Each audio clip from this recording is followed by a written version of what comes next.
Baik, kita mulai. Bismillahirrahmanirrahim. Assalamualaikum warahmatullahi wabarakatuh. Eh, ini adalah perkuliahan pertama setelah kemarin kita sama-sama merayakan Idul Fitri ya, dan oleh karena itu saya mengucapkan mohon maaf jika ada sikap dan ucap yang tidak berkenan. Semoga dengan saling memaafkan ini Allah Subhanahu wa taala memberikan ampunan kepada kita semua dan menerima segala amal ibadah yang telah kita lakukan selama bulan Ramadan di tahun ini ya, yang kemarin-kemarin sudah kita lakukan. Baik, hari ini kita akan melanjutkan perkuliahan yang 2 minggu lalu ya kita telah pelajari, masih terkait dengan akuntansi perseroan ya. 2 kali pertemuan kita telah membahas tentang akuntansi perseroan. Yang pertama adalah bagaimana mencatat dan melaporkan penerbitan saham, baik saham biasa maupun saham preferen.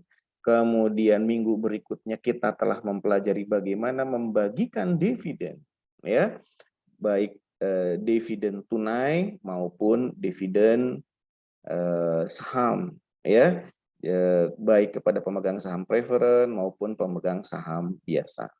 Ya, Anda masih ingat ada istilah-istilah saham preferen non kumulatif, ya, ada saham preferen kumulatif non partisipasi, ada saham preferen kumulatif partisipasi. Silahkan Anda pelajari lah ya, silahkan Anda pelajari di pertemuan-pertemuan sebelumnya. Nah, hari ini kita bicara mengenai saham treasury, ya. Yang dimaksud dengan saham treasury itu begini, kurang lebih ya. Jika perusahaan nih ya, perusahaan kan sebelumnya telah menerbitkan saham sebagai modal perusahaan ya. Saham itu ada saham preferen, ada saham biasa.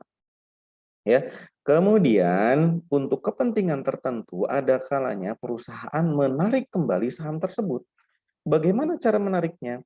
Anda tahu bahwa investor ya itu punya hak untuk membeli atau menjual kembali saham tersebut. Misalnya ada dari investor tersebut yang berniat untuk menjual saham. Ya, biasanya investor tersebut akan menawarkan dulu kepada perusahaannya, barangkali perusahaan akan menarik kembali saham mereka. Jika perusahaan tidak berminat untuk menarik kembali saham mereka, maka baru investor itu kemudian menawarkan kepada investor lain, kan kurang lebih seperti itu. Nah, ketika di tahap pertama, investor yang sudah ingin melepaskan sahamnya itu menawarkan kepada perusahaan, kemudian perusahaan berminat untuk menarik kembali saham mereka, nah itulah ya, saham itulah yang dimaksud dengan saham treasury.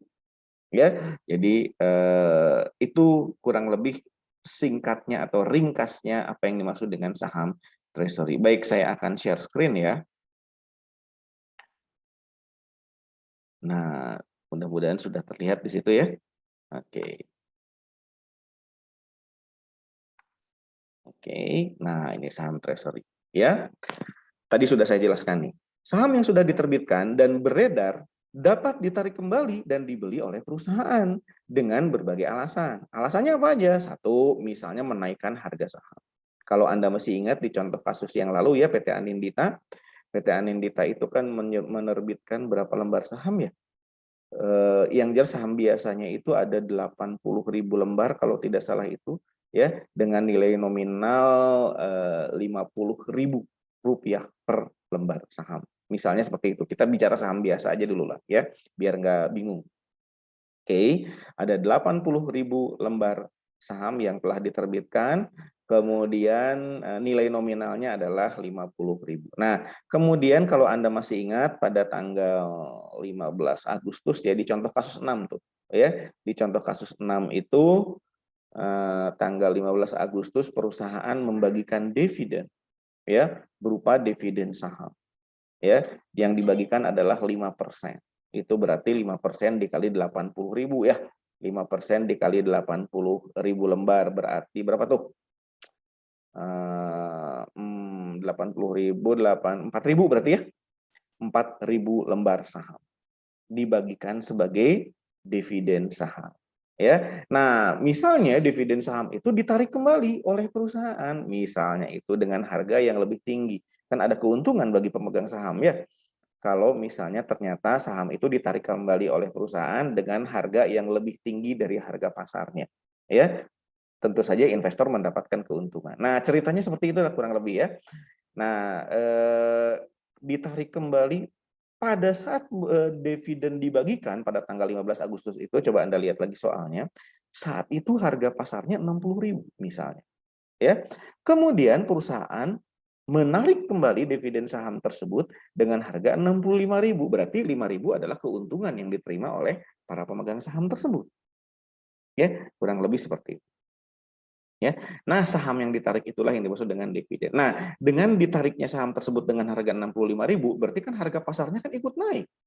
Ya, jadi salah satu tujuan perusahaan untuk untuk menarik kembali saham tersebut dalam bentuk saham treasury, antara lain ini ada nih di sini, antara lain untuk menaikkan harga pasar saham. Jadi kalau misalnya perusahaan itu menarik kembali dengan harga tinggi, otomatis si investor-investor lain yang berminat untuk membeli saham di perusahaan tersebut akan melihat kan, oh ternyata misalnya itu harga pasarnya sekarang 65.000, berarti prospek perusahaan itu meningkat menjadi lebih baik. Kan biasanya prospek perusahaan itu berbanding lurus dengan harga pasar sahamnya. Kalau harga pasar sahamnya meningkat terus, itu berarti diperkirakan bahwa kondisi perusahaan, prospek perusahaan di masa yang akan datang itu menjadi lebih baik. Jadi itu tujuan dari penarikan kembali saham, ya, untuk menaikkan harga pasar saham. Yang kedua, bisa juga untuk dijual kembali kepada karyawan. Ya, misalnya membagikan dividen dividen saham gitu loh ya, membagikan dividen saham kepada para pemegang saham tentu saja. Nah, kemudian ditarik kembali untuk dibagikan kepada karyawan sebagai bonus. Bisa saja seperti itu. Karena banyak juga karyawan yang kemudian berminat untuk menjadi bagian dari pemilik perusahaan kan gitu ya. Ya, jadi ketika ada investor yang ingin melepas sahamnya, ambil aja oleh perusahaan, tentu saja dibeli dengan harga pasar.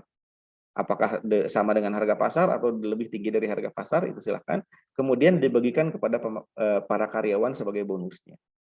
Ya, nah seperti itu. Nah, itu tujuan dari perusahaan menarik kembali saham tersebut. Ya, nah penarikan kembali saham itu bisa dilakukan dengan cara sebagai berikut dengan syarat maksud saya. Jadi penarikan kembali saham hanya bisa dilakukan ya jika syarat-syarat yang di bawah ini yang sebentar lagi kita bahas itu terpenuhi ya.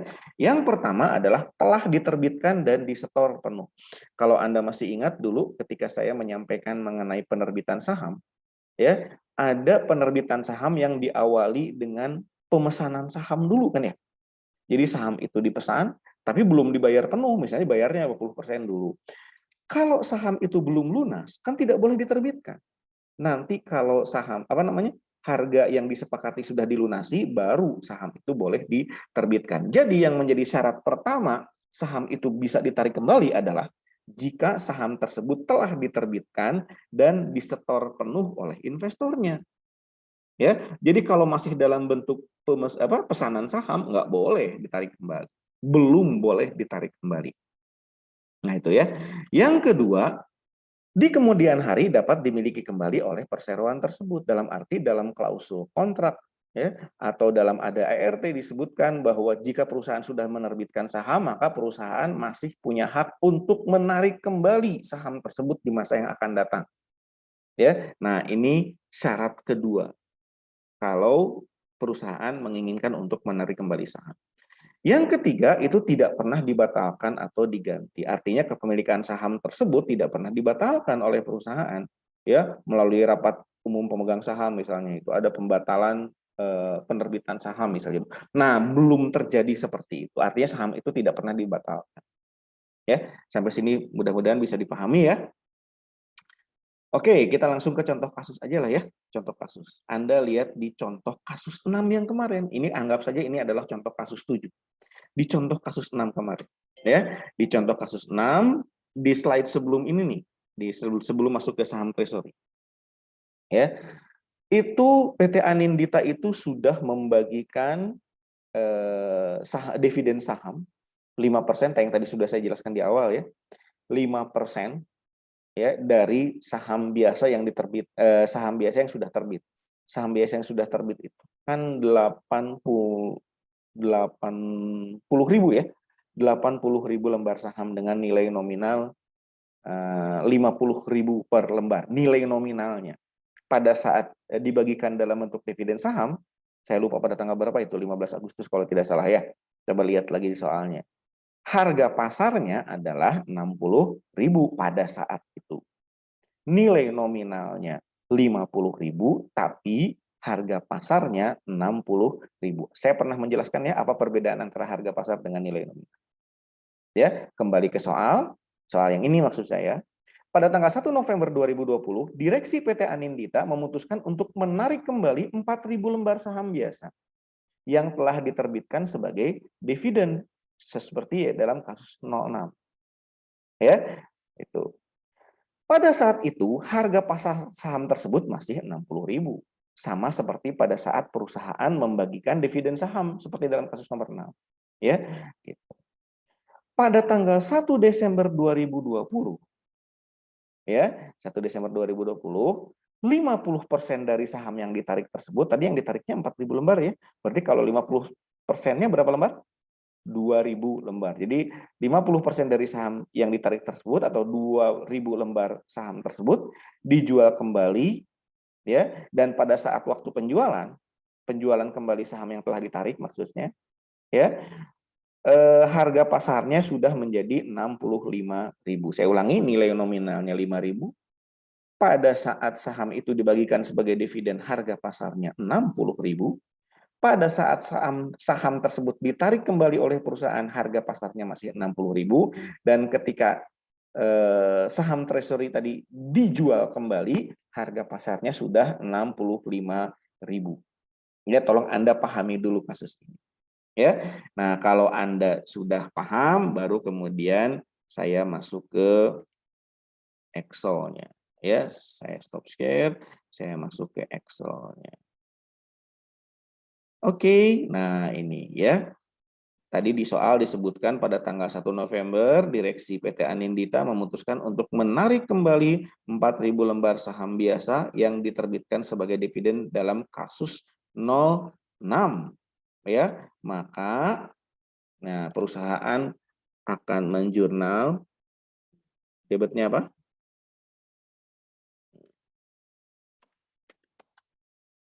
Nah, treasury stock, kreditnya. Nah, ya, itu. Jadi menarik kembali saham. Anda ingat pada saat Anda menerbitkan saham itu kan debitnya cash, karena kan menerbitkan saham berarti Anda menerima uang. Debitnya cash, kreditnya common stock.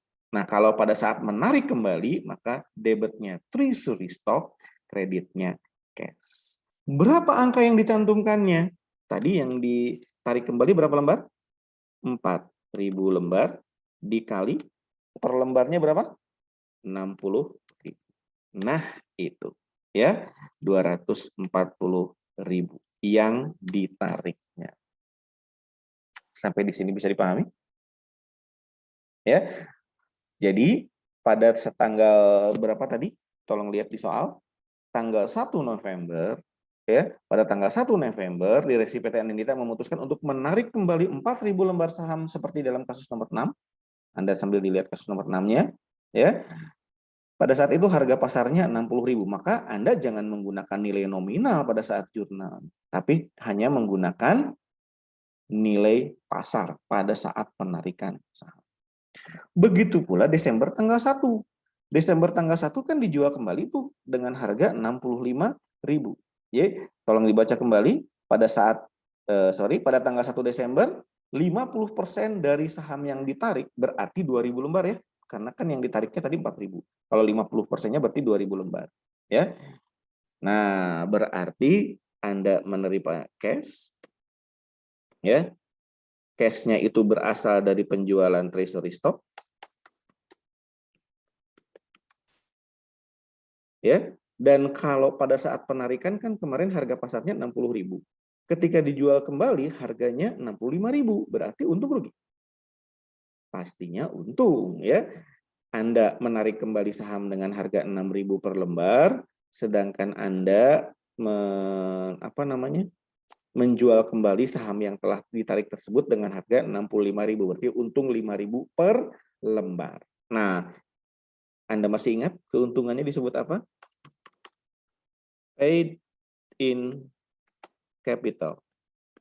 Ya, modal di setor, tapi bukan in excess of par, tapi from sale of. Nah, ini ya. Jadi modal di store-nya itu diperoleh dari penjualan kembali saham treasury. Ya. Berapa kas yang Anda terima? Tadi berapa? 50% dikali 4.000 lembar. Gitu ya. Dikali 65.000. Nah, ini uang yang Anda terima. Ya. Dari menjual saham preferen, berapa saham preferen yang dijualnya? 50% dikali 4.000 lembar maksudnya ya, dikali tadi harga penarikan sahamnya berapa? 60.000. Nah, ini treasury stock yang dilepaskannya. Ya. Nah, berarti ada keuntungan berapa? 10 juta. Ups. Oh, salah pencet, harusnya minus ini ya. Nah, gini, 10 juta. Dari mana 10 juta? 2.000 lembar dikali 5.000 rupiah. Dari mana 5.000 rupiah? Kan tadi ya, pada saat penarikan saham harga treasury stocknya 60.000, sedangkan dijual kembalinya dengan harga 65.000. Jadi ada keuntungan 5.000 per lembar. 5.000 itu per lembar loh ya. Sedangkan yang dijual kembali berapa lembar? 2.000 lembar. Dari mana 2.000 lembar? 50% dikali 4.000 lembar. Sampai sini bisa diikuti? Mudah-mudahan bisa diikuti. Nah, ini saja jurnal tentang saham treasury. Ya, seperti biasa, kalau ada pertanyaan silahkan ditanyakan di grup WA. Oke ya. Nah, kalau sudah, saya akan kembali ke ini slide ya. Saya akan kembali ke slide. Ya. Nah, masalahnya kemudian adalah bagaimana cara melaporkan keberadaan saham tersebut ya di laporan keuangan. Ya, karena saham ini merupakan modal, maka penerbitan saham itu dilaporkan dalam laporan posisi keuangan yang dulu Anda menyebutnya dengan istilah neraca. Ya, jadi penerbitan saham ini dilaporkannya dalam laporan posisi keuangan atau dalam neraca. Gitu ya. Kan isi dari laporan posisi keuangan itu aset, liabilitas, ekuitas. Kemudian komposisinya aset harus sama dengan liabilitas ditambah ekuitas. Nah, dalam perseroan, dalam perusahaan perseroan, ekuitas inilah tempat melaporkannya penerbitan saham. Karena dalam perusahaan perseroan kan modalnya terdiri atas saham. Jadi semua yang terkait dengan penerbitan saham itu dilaporkannya dalam ekuitas. Ya. Oke. Nah, ini soalnya ya, melaporkan ekuitas pemegang saham dan laba ditahan. Ya, soalnya buatlah laporan ekuitas pemegang saham dalam neraca PT Anindita sampai dengan 31 Desember 2020. Dalam hal ini kasus 1 ya. Jika saham yang diotorisasi untuk saham preferen 50.000 lembar dan saham biasa 100.000 lembar. Dan semua saham diterbitkan ya, semua saham yang diterbitkan itu terjual dengan kurs 105%. Ya, kurs 105 itu maksudnya dijualnya dengan 105%, atau dengan kata lain bahwa setiap penerbitan saham perusahaan mendapat keuntungan atas penerbitan saham sebesar 5%. Sampai sini bisa diikuti? Ya. Oke, ya. Nah, kemudian yang keduanya buatlah laporan laba ditahan. Oke, nah ini soalnya seperti biasa saya stop share dulu ya, kemudian saya masuk ke dalam Excel-nya. Oke, ya. Saya share screen. Nah, sudah ada? Ya. Nah, dalam soal disebutkan di situ ya, dalam soal disebutkan katanya perusahaan itu menerbitkan berapa? Coba kita lihat di Excel-nya ya. Paid in capital terdiri dari preferred stock 1%. Anda masih ingat 1%?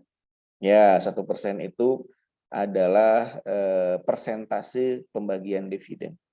Ya, jadi setiap satu lembar saham akan mendapatkan dividen 1% kali 100.000. Berarti berapa? 1% tuh Rp1.000 per lembar. Ya, nah itu. 20.000 shares authorized atau yang diotorisasi, sedangkan yang diterbitkannya baru 15.000 lembar. Maka yang dilaporkan tentu saja yang 15.000 lembar ya. Dikali nilai nominalnya berapa? 100.000. Nah, ini yang dilaporkan dalam laporan keuangan, dalam laporan posisi keuangan. Di sini ada tulisan stockholders equity. Ya, itu berarti dilaporkannya kalau dulu-dulu Anda mempelajari dalam perusahaan perorangan itu ya equity ya. Kan masih ingat bentuk laporan posisi keuangan? Ya, kalau bentuknya T form atau dalam bentuk T berarti sebelah kiri itu kan aset. Ya, sebelah kanan itu paling atasnya liabilitas, kemudian berikutnya ekuitas. Nah, ini stockholders equity itu maksudnya ekuitas pemegang saham. Jadi, ekuitas pemegang saham atau ekuitas pemilik itu dilaporkannya seperti ini kalau dalam akuntansi perseroan. Ya. Jadi, ini yang diterbitkan adalah saham preferen ya, 15.000 lembar saham dengan nilai nominal 100.000. Nah, berarti ini ya. Yang kedua saham biasa. Saham biasanya adalah berapa? Yang diotorisasi 80.000 lembar, tapi yang terbitnya baru 60.000. Berarti 60.000 dikali berapa per lembarnya? 50.000. Nah, ini saham biasa yang sudah diterbitkan. Ya, dilaporkannya sejumlah itu. Kemudian paid in capital in excess of par. Ya, selisih dari penerbitan saham, selisih dari nilai nominalnya. Tadi dalam soal disebutkan bahwa dalam setiap penerbitan saham, ulangi, dalam setiap penerbitan saham ya, maka saham itu bisa diterbitkan dengan nilai 105 atau dengan kurs 105. Itu berarti setiap penerbitan saham perusahaan memperoleh keuntungan 5%. Berarti berapa? 5%. Oke, dikali. Ini untuk yang saham preferen ya. 100.000 dikali 15.000 lembar yang diterbitkan. Nah, ini paid in capital in excess of par untuk penerbitan saham preferen. Sekarang untuk yang saham biasa berapa? Sama kan tadi ya? Tidak ada perbedaan keuntungannya. Baik saham preferen maupun saham biasa keuntungannya 5% kan? Berarti 5% dikali berapa? 60.000 lembar dikali Rp50.000. Nah, ada yang salahkah dalam ininya? Oh ya, ini saya salah pencet. Oke ya, jadi paid in capital in excess of par untuk penerbitan saham biasa itu adalah 150 juta. Oke ya, mudah-mudahan bisa dipahami. Sedangkan paid in capital dari penarikan kembali saham ya, dari penjualan saham yang telah ditarik kembali maksudnya ya, dari penjualan apa tadi ya, saham treasury ya, yang barusan saya jelaskan itu ya. Tadi berapa? 2.000. Kan yang dijual kembalinya kan 2.000 lembar ya. Oke, dikali berapa tadi keuntungannya? 5.000 per 5.000 lembar. Rp5.000 per lembar maksudnya itu ya. 2.000 lembar dikali Rp5.000 keuntungannya per lembar. Anda masih ingat tadi dalam soal tadi ya, kan saham treasury itu dibeli dengan harga 60.000, saya ulangi, dibeli kembali dengan harga 60.000 dan dijual dengan harga 65.000. Berarti keuntungannya kan 5.000. Berapa lembar yang dijualnya? 2.000 lembar. 50% dikali 4.000 berarti 2.000 lembar. Maka keuntungan dari ini apa namanya itu penjualan saham ini saham biasa, saham yang ditarik kembali maksud saya adalah 10.000. Ya. Sementara tadi kan Anda menarik kembali saham itu 4.000. Treasury stock Anda 4.000. Dari 4.000 itu sudah terjual 2.000. Berarti saham treasury yang tersisa tinggal berapa? Pastinya 2.000 lembar. Nah, 2.000 lembar ini kan saham yang ditarik kembali. Kalau saham yang ditarik kembali, maka angkanya akan mengurangi modal disetor. Ya, akan mengurangi modal disetor.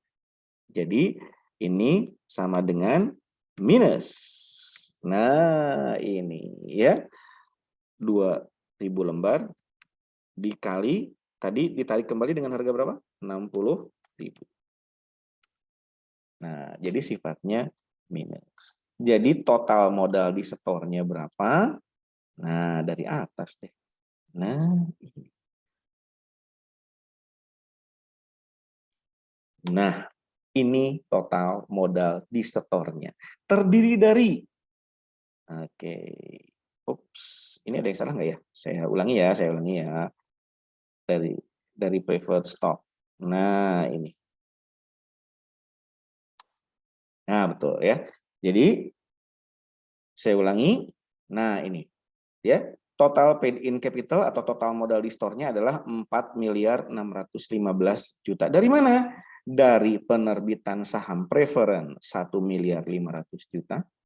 Dari penerbitan saham biasa 3 miliar. Oke. Dari keuntungan atas penerbitan saham preference 75 juta. Dari keuntungan atas penerbitan saham biasa 150 juta. Oke, dari keuntungan atas penjualan saham treasury 10 juta, ya. Tapi kemudian dikurangi dengan saham treasury yang belum terjual. Anda bayangkan Anda sudah menerbitkan saham, tapi kemudian saham itu ditarik lagi kan gitu ya. Maka penarikan kembali saham kalau saham belum terjual itu dianggap sebagai pengurang. Jadi ini minus 120 juta. Dapat dari mana tadi? Ya, 2.000 lembar dikali 60.000 harga pasar pada saat penarikan kembali saham tersebut. Nah, ini. Sampai di sini bisa diikuti atau ada pertanyaan dulu silahkan. Ya. Kalau tidak ada pertanyaan nanti ya ini baru total paid in capital, baru modal di store-nya saja. Ya, ingat hak-hak pemegang saham antara lain juga terdiri dari, nah ini laba ditahan ya. Ini mah contohnya aja bahwa laba ditahan di tahun tersebut misalnya adalah di tahun sebelumnya maksudnya ya. Laba ditahan di tahun sebelumnya misalnya adalah berapa ya? 60 juta.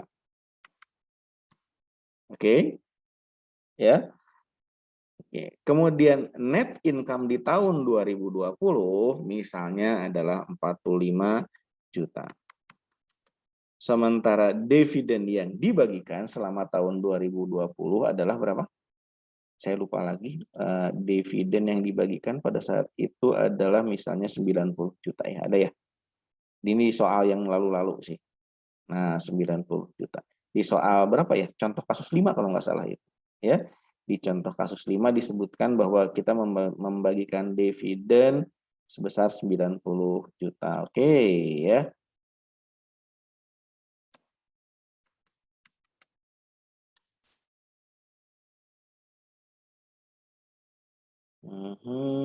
Kayaknya ini laba ditahan yang lalu terlalu kecil ya. Kita naikkan. Ya, kan nggak seimbang masa labanya tahun lalu 60 juta, tahun sekarang 45 juta, tapi dividennya 90 juta. Kita ubah aja ya, nggak apa-apa ya. Jadi laba laba ditahan sampai dengan Januari itu misalnya 400 juta. Oke. Kemudian net income dalam tahun 2020 itu berapa? Masih ingat nggak? Net income tahun 2020 itu, nah ini nih, 100 juta. Di soal yang lalu-lalu, di soal berapa ini? Pada saat pembagian dividen. Ya, oke. Nah, net income 2020 100 juta. Ya, oke, dikurangi dividen, dividennya 90 juta, misalnya seperti itu ya. Oke, berapa nih? Ini saya lupa tidak kasih minus, kan dividen itu berkurang berarti ya. Nah, begitu. Jadi laba ditahan sampai dengan 31 Desember 2019 ini. Ngerti maksudnya? Ngerti nggak? Ya. Jadi saya ulangi, modal distorma dari penerbitan saham, sedangkan laba ditahan itu diambil dari laba. Ya, laba di tahun 2019 itu atau 1 Januari 2020 adalah 400 juta, sementara laba selama tahun 2020 adalah 100 juta. Jadi totalnya adalah 500 juta. Dari 500 juta ini dibagikan sebagai dividen 90 juta. Berarti laba ditahan sampai dengan 31 Desember 2019 adalah 410 juta. Maka dilaporkan stockholders equity-nya atau hak-hak pemegang sahamnya adalah 5 miliar 25 juta. Yang 4 miliar 615 berasal dari penerbitan saham, modal disetor yang berasal dari penerbitan saham, sedangkan 410 juta berasal dari laba yang diakumulasikan, yang tidak dibagikan kepada pemegang saham. Sampai di sini bisa dipahami? Ya, kalau ada pertanyaan, saya ulangi, maka silahkan Anda laporkan di WA grup. Ya, baik, saya rasa itu saja untuk pertemuan kali ini. Minggu depan kita akan lanjutkan ke materi akuntansi persekutuan, firma dan sebagainya ya. Oke, kita akhiri dulu. Terima kasih. Assalamualaikum.